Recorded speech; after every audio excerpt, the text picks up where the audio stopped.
সপ্তম শ্রেণীর তৃতীয় পর্যায়ক্রমিক মূল্যায়নে 10 নম্বর স্কুলের প্রশ্নের উত্তরগুলো আলোচনা করব। তো একের দাগে তোমাদেরকে রেখা মানচিত্রে, ইউরোপের রেখা মানচিত্রে কতগুলো বিষয় উপযুক্ত প্রতীক এবং চিহ্ন সহ দেখাতে বলেছে। তো প্রথম আছে ককেসাস পর্বতমালা। তো এই ধরো হচ্ছে তোমাদের ইউরোপের মানচিত্রটা, এই ব্রাউন কালারের এই দাগ, এইটা হচ্ছে ককেসাস পর্বতমালা। তারপরে রয়েছে ইংলিশ চ্যানেল। ইংলিশ চ্যানেল হচ্ছে এইখানটা, এই যে এই 5 লেখা, এইটা হচ্ছে ইংলিশ চ্যানেল। তারপরে আছে পো নদী। পো নদী হচ্ছে এই যে 8 লেখা, এইখান থেকে এইটা যদি তোমরা ধরো এমনি সাদা পেলে, তো এইখান থেকে সরু করে একটা বার করবে। আর 5 হচ্ছে তোমার এইখানটায় হলো জিব্রাল্টার প্রণালী, এইটা এখান থেকে সরু করে একটা দাগ টেনে দেবে, সেটা পো নদী হবে। আর আগে যেটা ছিল তোমার ককেসাস পর্বতমালা, ককেসাস পর্বতমালা হচ্ছে এইখানে এই বরাবর এখানটায় একটা ব্রাউন কালার দিয়ে পর্বতমালাটা দেখিয়ে দেবে। আর আছে কৃষ্ণ সাগর। কৃষ্ণ সাগর হচ্ছে এইটা, কৃষ্ণ সাগর হচ্ছে এইটা, এই যে নীল দাগটা, এই যে এই ভাগটা, এটা কৃষ্ণ সাগর। আর বলে দিয়েছে জিব্রাল্টার প্রণালী। জিব্রাল্টার প্রণালী হচ্ছে তোমাদের এইখানে এই যে সরু চ্যানেলটা, এইটা হচ্ছে জিব্রাল্টার প্রণালী। তাহলে এটা হলো জিব্রাল্টার প্রণালী। এখানে একটু বাঁকিয়ে এই বরাবর একটা ব্রাউন কালারের দাগ করে দেবে, সেটা হচ্ছে তোমার ককেসাস পর্বতমালা। এখান থেকে পো নদী সরু একটা দাগ টেনে বার করবে। আর এইখানে হচ্ছে এটা হচ্ছে ইংলিশ চ্যানেল করে দিচ্ছ, এটা কৃষ্ণ সাগর। দুয়ের দাগে আসি।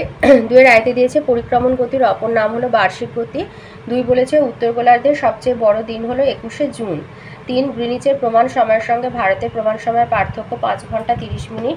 4 সমচাপ রেখাগুলির মধ্যে একমাত্র মহাবৃত্তটি হচ্ছে সমাক্ষ রেখাগুলির মধ্যে একমাত্র মহাবৃত্তটি হচ্ছে নিরক্ষরেখা। 5 বায়ুর চাপ পরিমাপ করা যন্ত্রের নাম ব্যারোমিটার। 6 বায়ু শীতল হলে বায়ুর চাপ বাড়ে। 7 পৃথিবীর বৃহত্তম মালভূমি তিব্বত। 8 টেবিলল্যান্ড বলা হয় মালভূমিকে। 9 ভারতের অন্তর্বাহিনী নদী লুনি। 10 উচ্চ প্রবাহী নদীর কাজ ক্ষয়। 11 মিনামাটা রোগ হয় পারদ দূষণে। 12 আর্সেনিক দূষণের ফলে ব্ল্যাকফুট হয়। 13 মাটি দূষণের প্রধান উৎস কঠিন বর্জ্য পদার্থ। 14 ভারতে ভোপালের গ্যাস দুর্ঘটনাটি ঘটেছিল 1984 সালে। 15 হাজার হ্রদের দেশ ফিনল্যান্ডকে বলা হয়। আর 16 ভূমধ্যসাগরে আলোস্তম্ভ হলো স্ট্রমলি। 3 এতে আছে শূন্যস্থান পূরণ। আয় 366 দিনের বছরকে অধিবর্ষ বলে। 2 মরুভূমির বালি বহুদূর উড়ে গিয়ে সঞ্চিত হয়ে তৈরি হয় লোয়েস সমভূমি। 3 ইউরোপের বৃহত্তম হ্রদ হচ্ছে ল্যাডোগা। 2 স্তম্ভ মেলানো। আয় জাপানের ফুজিয়ামা আগ্নেয় পর্বত। 2 ইউরোপের রাইন হচ্ছে অন্তর্বাহিনী নদী। 3 বায়ু চাপ পরিমাপের একক হচ্ছে মিলিবার। আর 4 আমুদরিয়া হলো আন্তর্জাতিক নদী। সিতে আছে বাক্যটি সত্য হলে ঠিক আর অসত্য হলে ভুল লেখো। আয় আহ্নিক গতির ফলে পৃথিবীতে ঋতু পরিবর্তন হয়। ভুল, পৃথিবীতে দিন রাত হয়। 2 বার্ষিক গতির ফলে ঋতু পরিবর্তন হয়। 2 লন্ডনের কাছে অবস্থিত গ্রিনিচ শহরে আছে রয়্যাল অবজারভেটরি। ঠিক। 3 পোল্ডার ভূমির প্রধান নদী হলো রাইন। ঠিক। 4 মাটি দূষিত হলে মাটির গুণগত মান বা উর্বরতা বৃদ্ধি পায়। ভুল। ডিতে আছে একটা বা দুটি বাক্যে উত্তর দিতে বলেছে। আই পৃথিবীর মোট 100 ভাগ জলের কত ভাগ সমুদ্রের নোনা জল? 97 ভাগ। 2 কোন ঋতুতে বায়ুর চাপ সবচেয়ে বেশি হয়? শীত ঋতুতে। 3 জিপিএস এর পুরো নাম গ্লোবাল পজিশনিং সিস্টেম। 4-এ আসি। 4-এর 2 নম্বরের উত্তর এগুলো। 4-এর আয়তে দিয়েছে ট্রাক ফার্মিং কাকে বলে। লিখবে বাজার বাগান কৃষি বা হর্টিকালচারে প্রতিদিনের প্রয়োজনীয় শাকসবজি, ফুল, ফল চাষ করা হয়। এই সমস্ত দ্রব্য নিকটবর্তী মহানগরের বাজারে সরবরাহ করা হয়। কৃষি ক্ষেত্র থেকে একেবারে শহরের মধ্যে বাজারে শাকসবজি নিয়ে আসার জন্য ট্রেন অপেক্ষা ট্রাকই বেশি সুবিধাজনক। তাই শহরতলি অঞ্চলের এমন বাজার বাগান কৃষিকে ট্রাক ফার্মিং বলে। 2 দিয়েছে ইউট্রোফিকেশন কাকে বলে। সাবান, ডিটারজেন্টের ফসফেট বা ক্ষার বদ্ধ পুকুর জলাশয়ের জলে মিশলে প্রচুর পরিমাণে শৈবাল, আগাছা, কচুরিপানা বেড়ে যায়। এর ফলে জলে দ্রবীভূত অক্সিজেনের পরিমাণ কমে গিয়ে মাছ ও জলজ প্রাণীরা মারা যায়। একে ইউট্রোফিকেশন বলে। 3 দিয়েছে মুক্তিবেগ কাকে বলে। লিখবে কোনো বস্তুকে প্রতি সেকেন্ডে 11.2 কিমি গতিবেগে ওপরের দিকে ছুড়লে সেটা নিচের দিকে না পড়ে মহাশূন্যে পৃথিবীর চারিদিকে ঘুরতে থাকবে। একেই মুক্তিবেগ বলা হয়। রকেটের মাধ্যমে কৃত্রিম উপগ্রহ উৎক্ষেপণ করা হয় এই মুক্তিবেগে। 4-এ দিয়েছে আদর্শ নদী বলতে কি বোঝো। এই উত্তরটা লিখবে। ভূমির ঢাল ও নদীর কার্যের তারতম্য অনুসারে নদীর গতিপথকে 3 ভাগে ভাগ করা হয়, উচ্চ গতি, মধ্যগতি আর নিম্ন গতি। যেসব নদীর এই 3টি গতি স্পষ্ট বোঝা যায় তাকে আদর্শ নদী বলে।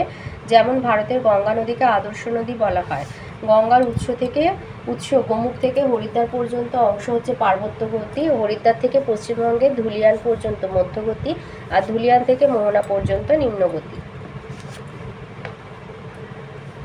5-এ আসি। 5-এর প্রশ্নের মান হচ্ছে 3। আয়তে দিয়েছে নিরক্ষরেখাকে বিষুবরেখা বলা হয় কেন? পৃথিবীর একেবারে মাঝখান দিয়ে পূর্ব পশ্চিমে পৃথিবী বেষ্টনকারী পূর্ণবৃত্ত কাল্পনিক রেখাটি হলো নিরক্ষরেখা। এর মান 0 ডিগ্রি। এই রেখাটির মান 0 বলে এর নাম নিরক্ষরেখা।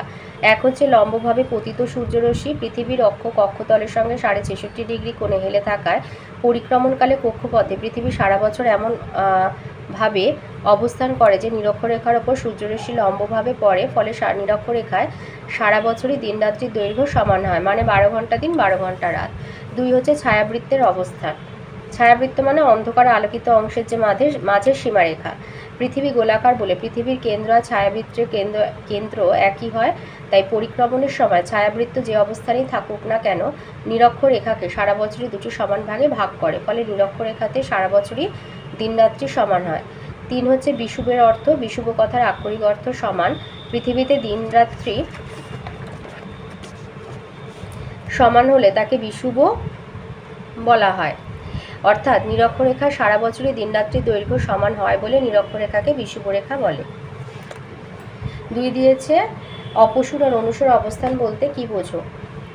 লিখবে জানুয়ারি থেকে জুলাই মাস পর্যন্ত পৃথিবী সূর্য থেকে ক্রমশ দূরে সরে যেতে থাকে। 4ই জুলাই সূর্য থেকে পৃথিবীর দূরত্ব সবচেয়ে বেশি হয়, প্রায় 15 কোটি 20 লক্ষ কিমি। একে পৃথিবীর অপসূর অবস্থান বলা হয়। আবার জুলাই থেকে বাকি 6 মাসে দূরত্ব ক্রমশ কমতে থাকে। 3রা জানুয়ারি সূর্য থেকে পৃথিবীর দূরত্ব সবচেয়ে কম, প্রায় 14 কোটি 70 লক্ষ কিমি। একে পৃথিবীর অনুসূর অবস্থান বলে। আবার জানুয়ারি থেকে বাকি 6 মাস দূরত্ব ক্রমশ বাড়তে থাকে। আর এই ছবিটা দিয়ে দেবে। 3 দিয়েছে জল দূষণ প্রতিরোধে একজন শিক্ষার্থী হিসাবে তুমি কি কি করতে পারো? এই উত্তরটা লিখবে। জল দূষণ রোধে একজন ছাত্র বা ছাত্রী হিসাবে আমি যা করতে পারি তা হচ্ছে 1. দরকার না পড়লে জলের কল বন্ধ করে রাখবো, এতে বিশুদ্ধ জলের অপচয় কম হবে, অন্যদিকে দূষিত জলের পরিমাণও কমবে। 2. পরিবেশ বান্ধব জিনিস যেমন যা পরিবেশের ক্ষতি করে না ব্যবহার করব, যেমন কম ক্ষার বা ক্ষারহীন সাবান, শ্যাম্পু, ডিটারজেন্ট ব্যবহার করব। 3. বাড়ির নোংরা আবর্জনা তরল বর্জ্য নির্দিষ্ট এমন জায়গায় ফেলবো যাতে কোনোভাবেই তা বিশুদ্ধ জলকে দূষিত করতে না পারে। 4. বাগানে, পুকুর পাড়ে, কুয়োর চারপাশে, নলকূপের নিকাশি নালার ধারে ফুল ফল শাকসবজির গাছ লাগাবো, এতে দূষিত জল অনেকটা পরিশুদ্ধ হবে, আবার মাটির ক্ষয়ও কমবে। 4 দিয়েছে রুশ শিল্পাঞ্চল গড়ে ওঠা 3টি কারণ লেখো। লিখবে জার্মানি রুশ শিল্পাঞ্চল শুধুমাত্র ইউরোপ মহাদেশের নয়, সমগ্র পৃথিবীর অন্যতম শ্রেষ্ঠ শিল্পাঞ্চল। এখানে নানাবিধ শিল্প এবং তার সহযোগী বিভিন্ন প্রকার শিল্পের বিকাশ ঘটার অনুকূল কারণগুলি হলো 3টে বলেছে, 1, 2 আর 3 দিয়ে দেবে। 1 হচ্ছে স্থানীয় উৎকৃষ্ট মানের কয়লা। রুর অঞ্চলে ভূত্বকের কাছাকাছি প্রায় উপরিভাগে উচ্চমানের অ্যান্থ্রাসাইট আর বিটুমিনাস কয়লা পাওয়া যায়। ওই কয়লা অল্প খরচে উত্তোলন করে লৌহ ইস্পাত শিল্পের কোক ও জ্বালানি হিসাবে ব্যবহার করা হয়। 2. উন্নত পরিবহন ব্যবস্থা। সমগ্র অঞ্চলটি জলপথ, সড়কপথ, রেলপথ আর বিমানপথের মাধ্যমে ইউরোপ সহ সমগ্র বিশ্বের সঙ্গে যুক্ত আছে। রাইন নদী আর বিভিন্ন খালের মাধ্যমে উত্তর সাগর তথা আটলান্টিক মহাসাগরের সঙ্গে রুর অঞ্চলে সরাসরি সংযোগ রয়েছে। 3 হচ্ছে আকরিক লৌহের প্রাচুর্য। রুর অঞ্চলে আকরিক লৌহের অভাব আছে, কিন্তু এখানকার শিল্পের প্রয়োজনীয় লৌহ আকরিক প্রতিবেশী দেশ যেমন ফ্রান্স, সুইডেন, স্পেন, লুক্সেমবার্গ থেকে জলপথে সুলভে আমদানি করা হয়। 6 দাগে আসি। 6গুলো হচ্ছে 5 নম্বরের উত্তর। 6 আয়তে দিয়েছে নদীর মধ্যগতিত সৃষ্ট ভূমিরূপগুলো চিত্রসহ আলোচনা করো।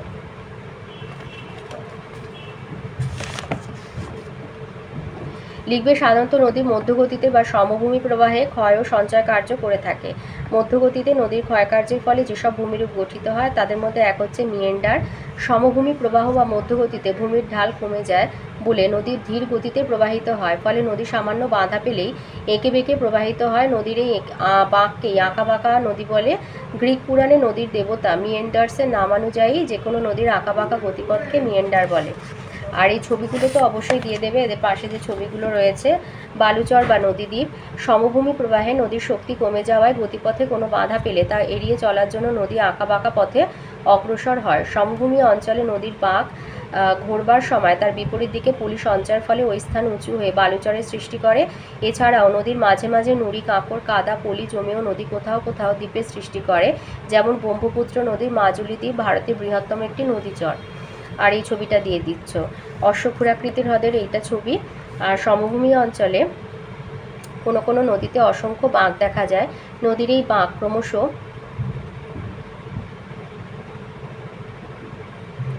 আয়তনে বৃদ্ধি পায়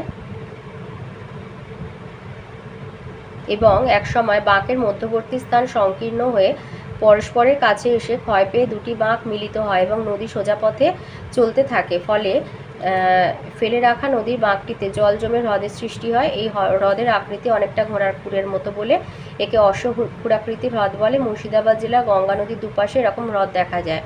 4 হচ্ছে চওড়া অগভীর নদী উপত্যকা। মধ্যগতিতে নদীর নিম্নক্ষয় প্রায় থাকে না, কিন্তু নদীবাহিত পদার্থসমূহ নদীগর্ভে সঞ্চিত হতে থাকে এবং পার্শ্বক্ষয় চলতে থাকে, ফলে নদী উপত্যকা চওড়া অগভীর হয়। 5 নদীর খাড়াপাড়ার ঢালুপাড়। সমভূমিতে নদীর গতিপথে চড়া পড়লে নদীপথ ক্রমশ ধনুকের মতো বেঁকে যেতে থাকে। এইভাবে নদীর বেঁকে যাওয়া অংশে অতিরিক্ত ক্ষয়ের ফলে খাড়াপাড়ের সৃষ্টি হয়। আর খাড়াপাড়ের উল্টো দিকে নদীর স্রোত কম থাকায় কিছুটা সঞ্চয় কার্যের ফলে ওইদিকে নদীর ঢালুপাড়ের সৃষ্টি হয়। দিয়ে দিয়েছে জনজীবনে নদ নদীর প্রভাব আলোচনা করো। এই যে আমাদের জীবনে নদীর প্রভাব কতখানি লিখবে। জনজীবনে নদীর প্রভাব অপরিসীম। নদী যে কোনো সভ্যতার সৃষ্টিতে অগ্রণী ভূমিকা পালন করে থাকে, যেমন প্রাচীনকালে নীল নদের তীরে মিশরীয় সভ্যতা, সিন্ধু নদের তীরে সিন্ধু সভ্যতা এবং বর্তমানে Ganga, Padma, Brahmaputra, Yangtze Kiang, Hwang Ho, Thames প্রভৃতি নদীকে কেন্দ্র করে সভ্যতার বিকাশ ঘটেছে। মানব জীবনে নদীর প্রভাব 1 হচ্ছে বসতি গঠন। নদীর সঞ্চয় কার্যের ফলে গঠিত বদ্বীপ বা সমভূমি অঞ্চলে পৃথিবীর অধিকাংশ মানুষের বসতি স্থাপিত হয়েছে এবং নদী তীরবর্তী অঞ্চলে বিখ্যাত শহর গড়ে উঠেছে, যেমন হচ্ছে কলকাতা, বারাণসী, এলাহাবাদ। 2 জলের যোগান। পানীয় জল থেকে কৃষিকাজ বা শিল্পের প্রয়োজনীয় জল সরবরাহ সবই নদী দ্বারা হয়ে থাকে, তাই নদীর তীরবর্তী অঞ্চলগুলি কৃষি ও শিল্পে উন্নত আর ঘন বসতিযুক্ত।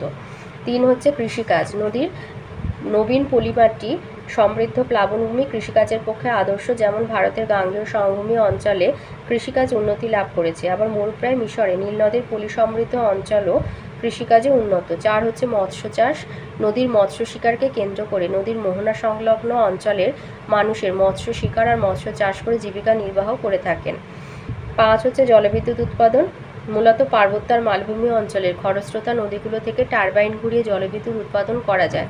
বর্তমানে পরিবেশ বান্ধব এই বিদ্যুৎ শক্তির ব্যবহার ও চাহিদা বৃদ্ধি পাচ্ছে। 6 বন্দর গঠন। নদী মোহনায় প্রধান নদী বন্দর এবং অন্যান্য স্থানে স্থানীয় নদী বন্দর গড়ে উঠলে দেশের ব্যবসা বাণিজ্য উন্নতি লাভ করে। 3 দিয়েছে বায়ুর উচ্চচাপ আর নিম্নচাপের পার্থক্য লেখো। লিখবে হচ্ছে উচ্চচাপ হচ্ছে বায়ু সংকুচিত হলে বায়ুর ঘনত্ব বেশি হয়, বায়ুর ওজন বাড়ে, ফলে বায়ু ভূপৃষ্ঠের ওপর বেশি চাপ দেয়, একে উচ্চচাপ বলে। আর বায়ুর ঘনত্ব কম হলে বায়ু হালকা হয়, ফলে বায়ুর চাপ কম হয়, একে বায়ুর নিম্নচাপ বলে। উষ্ণতা। উচ্চচাপে বায়ুর উষ্ণতা হ্রাস পেলে বায়ু সংকুচিত আর উচ্চচাপ সৃষ্টি হয়। বায়ুর উষ্ণতা বৃদ্ধি পেয়ে প্রসারিত হলে নিম্নচাপ সৃষ্টি হয়। বায়ুতে জলীয় বাষ্প কম হলে উচ্চচাপ সৃষ্টি হয়, বায়ু জলীয় বাষ্পযুক্ত হলে নিম্নচাপের সৃষ্টি হয়। বায়ুচাপের মাত্রা 1013 মিলিবার বা তার বেশি হলে উচ্চচাপ হয়, আর বায়ুচাপের মাত্রা 986 মিলিবার বা তার কম হলে নিম্নচাপের সৃষ্টি হয়। কোনো স্থানে উচ্চচাপ সৃষ্টি হলে জলীয় বাষ্প কম থাকায় বায়ু নিম্নমুখী হওয়ায় মেঘ বৃষ্টি হয় না, তাই শান্ত আবহাওয়া হয়। আর কোনো স্থানে নিম্নচাপ সৃষ্টি হলে ঊর্ধ্বগামী বায়ুর জলীয় বাষ্প ঘনীভূত হয়ে মেঘ সৃষ্টি হয়, প্রচণ্ড ঝড় বৃষ্টি সহ অশান্ত আবহাওয়া দেখা যায়। উচ্চ অক্ষাংশে বিশেষত 2 মেরু অঞ্চলে উচ্চচাপ বিরাজ করে, আর নিম্ন অক্ষাংশে বিশেষত নিরক্ষীয় আর ক্রান্তীয় অঞ্চলে নিম্নচাপের প্রাধান্য দেখা যায়। 4 দিয়েছে ইউরোপ মহাদেশের সমৃদ্ধির কারণগুলি লেখো। লিখবে ইউরোপ মহাদেশে পৃথিবীর সবথেকে উন্নততর মহাদেশ। পৃথিবীর সর্বাধিক কর্মব্যস্ত এই মহাদেশটির ভৌগোলিক গুরুত্ব অপরিসীম, যথা 1 হচ্ছে কেন্দ্রীয় অবস্থান। উত্তর গোলার্ধের প্রায় কেন্দ্রস্থলে মহাদেশটি অবস্থিত। ইউরোপকে বেষ্টন করে আছে পূর্বে এশিয়া মহাদেশ, পশ্চিমে আছে আটলান্টিক মহাসাগর, আর দক্ষিণে আছে আমেরিকা আর আফ্রিকা মহাদেশ। এইরূপ ভৌগোলিক অনুকূল অবস্থানের জন্য ইউরোপের অর্থনৈতিক উন্নতি সম্ভব হয়েছে। 2 হলো অনুকূল জলবায়ু। ইউরোপ মহাদেশে 3 দিকে সমুদ্র তথা জলভাগ থাকায় উপকূল সংলগ্ন এলাকায় সারা বছর সমভাবাপন্ন জলবায়ু বিরাজ করে এবং মহাদেশের উত্তর দিকে নাতিশীতোষ্ণ জলবায়ুর প্রাধান্য দেখা যায়। ফলে এই মহাদেশের অধিবাসীরা অধিক কর্মঠ পরিশ্রমী, যা মহাদেশের সমৃদ্ধির অন্যতম প্রধান কারণ। 3 সামুদ্রিক আর উপদ্বীপীয় অবস্থান। ইউরোপের মূল ভূখণ্ডের উত্তর, দক্ষিণ ও পশ্চিম দিকে বিস্তীর্ণ সাগর, উপসাগর আর মহাসাগর অবস্থান করছে। এই উপদ্বীপীয় অবস্থানের ফলে মহাদেশের অভ্যন্তরে অনেক বড় বড় বন্দর গড়ে উঠেছে, যা ব্যবসা বাণিজ্য, জাহাজ নির্মাণ শিল্প আর নৌশক্তির উন্নতিতে বিশেষ সাহায্য করেছে। এছাড়া উপসাগরীয় সমুদ্র স্রোত উত্তর পশ্চিমের বন্দরগুলিকে বরফ মুক্ত রাখতে সাহায্য করে। 4 হলো ভগ্ন উপকূল রেখা। ইউরোপ মহাদেশের উপকূল রেখার দৈর্ঘ্য 41,600 কিমি। এত সুদীর্ঘ উপকূল রেখা কোনো মহাদেশে নেই। ভগ্ন উপকূল ভাগে অসংখ্য বন্দর আর পোতাশ্রয় নির্মাণ করা হয়েছে, ফলে ব্যবসা বাণিজ্যের প্রভূত উন্নতি হয়েছে। ইউরোপের মতো উন্নত বন্দর আর কোনো মহাদেশে গড়ে ওঠেনি। 5 কৃষিকাজ আর পশুপালন। কৃষি জমির পরিমাণ কম হলেও উন্নত বৈজ্ঞানিক কৃষি পদ্ধতির সাহায্যে শস্যাবর্তন আর মিশ্র কৃষি ব্যবস্থায় সারা বছর কৃষিকাজ করা হয়ে থাকে। ইউক্রেনকে ইউরোপের শস্য গোলা বলা হয়। ইউরোপ মহাদেশের গবাদি পশু, মেষ, শূকর প্রভৃতি পালন করে দুগ্ধজাত বিভিন্ন শিল্প, পশম শিল্প গড়ে তোলা হয়েছে। 6 খনিজ আর শক্তি সম্পদ। ইউরোপ মহাদেশ খনিজ সম্পদে সমৃদ্ধ। এখানকার পর্যাপ্ত কয়লা, আকরিক লোহা, খনিজ তেল, বক্সাইট, ম্যাঙ্গানিজ, নিকেল, প্ল্যাটিনাম, সোনা, রূপো প্রভৃতি খনিজকে কেন্দ্র করে শিল্পের ব্যাপক প্রসার ঘটেছে। শিল্পোন্নতি। ইউরোপ পৃথিবীর সর্বাপেক্ষা শিল্পোন্নত মহাদেশ। এখানকার কৃষিজ, খনিজ, বনজ, সামুদ্রিক সম্পদ আর উন্নত প্রযুক্তিবিদ্যাকে কাজে লাগিয়ে বিভিন্ন শিল্পাঞ্চল গড়ে উঠেছে, যথা জার্মানির রুর, রাশিয়ার মস্কো, ইউক্রেনের ডোনেৎস্ক অববাহিকা, ব্রিটিশ যুক্তরাজ্যের লন্ডন অববাহিকা শিল্পাঞ্চল।